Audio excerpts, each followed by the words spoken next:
Hey guys, this is Sengage here today, and I'm doing another video on reacting. I'm reacting to Mr. Nightmare.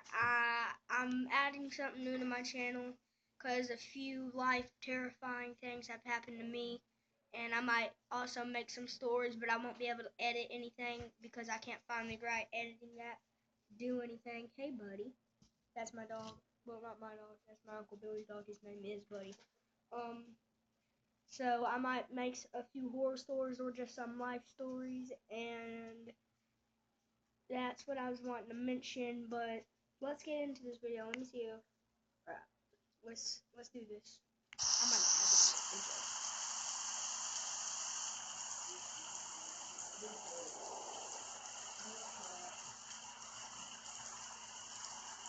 There might be cussing in it. I guess I'll let that in the channel, but on video. But I don't cuss. When I was 14 years old, I lived with my mom, dad, two brothers, and my sister in a rural town in Florida. Overall, I miss living in Florida, but the one thing I don't miss was the constant rain. On one particular stormy Saturday night, where the thunder was so loud it shook the whole house, me and my two brothers had nothing to do. My sister was out at a friend's house. Me and my two brothers decided to play some video games to pass the time. It was only 8 o'clock after all.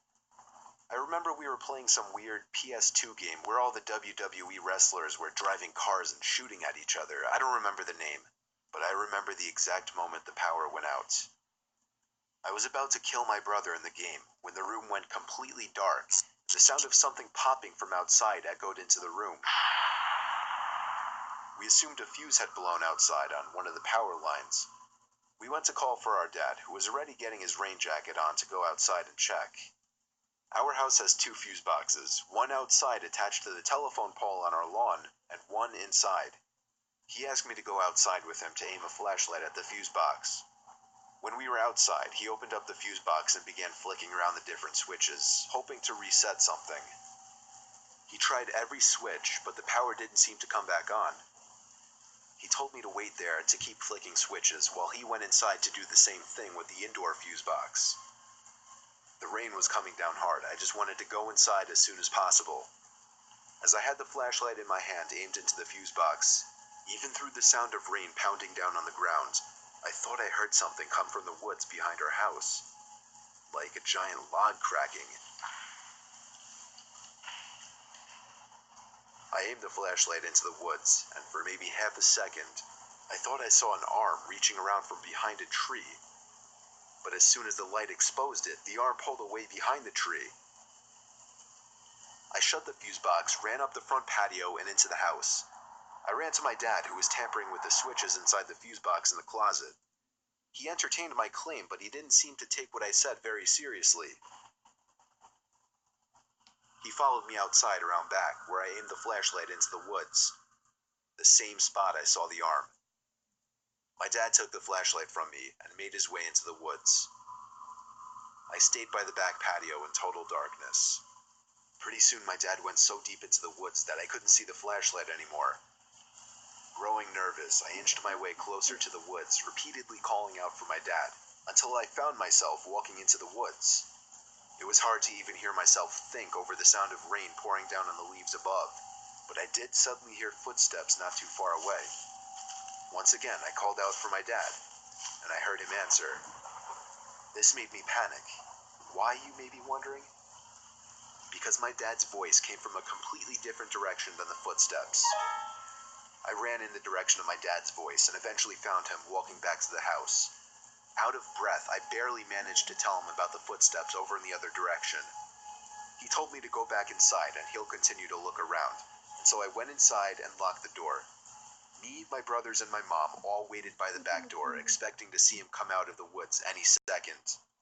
Eventually, we heard someone at the front door trying to open the locked door.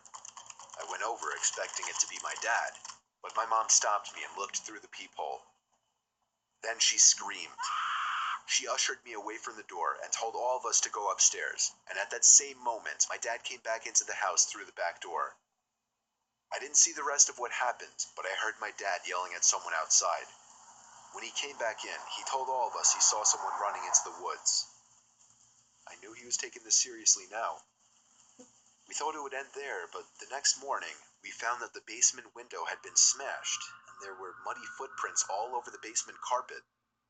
A large wad of cash that was sitting on the basement bar was stolen, along with a few antique decorations that held some value. The scary part was that the muddy footsteps went up the stairs, but stopped there. Our basement door had a very heavy-duty lock, which may be the only thing that stopped this man from exploring the rest of our house, possibly even our bedrooms. That's a slit in the throat.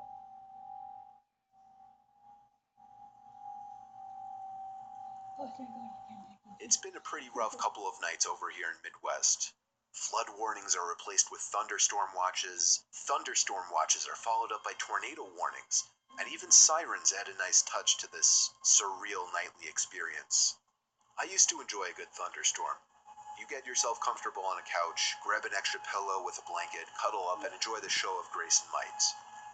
Lightning bolts ripping through the sky, illuminating clouds, houses, and tree lines, the sound wave coming with a tad of delay, shaking the window frames and sending a strange tingle through your body. Nature is a powerful force, and it was majestic to see it in action. Until tonight. The forecast was promising a late-night thunderstorm, so I was caught by surprise when I started seeing flashes outside around midnight. Since I wasn't prepared for it, I tried to quickly finish up the Orange is the New Black episode and get myself to the couch. Oh crap, When I got my headphones off, I realized why the flashes seemed so odd at first. There was no sound to follow them. I mean, if the lightning is in the clouds or pretty far away, then yeah, I guess the sound could be missing. But the flashes seemed so close. I decided to check out the sky of the kitchen window. There's a pair of large glass panels that give you a good, wide-angle view to the outside. To keep my eyes adjusted to the darkness, I stayed away from flipping the switches on and traveled through the house relying on my memory. The moonless darkness of outside gives you that eerie feeling, even if you are inside of the safe walls of your house. But those are just the feelings, nothing else. If it wasn't for the glass, the pitch-black darkness of both sides made me feel like the safe walls surrounding me no longer exist, and that feel of safety was slowly crawling away. But the walls did shatter when I glanced up high into the sky, and my eyes met the twinkly stars staring back at me. There were no clouds. There was no thunderstorm with lightning. No, there wasn't. But the next flash, right from the other side of the window pane, did reveal that there was someone 5 feet away from me, and nothing but a thin glass sheet was separating us apart.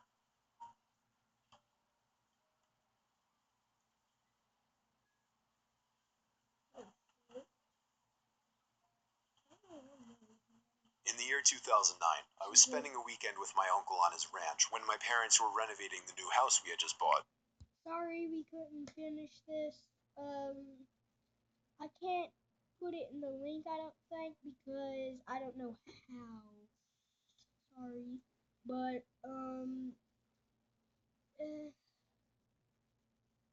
but I can tell you the name. It's Mr. Nightmare. Mr. Nightmare, Thunderstorm Horror Stories. So I'm so sorry I couldn't finish it all because the video wound up getting too long.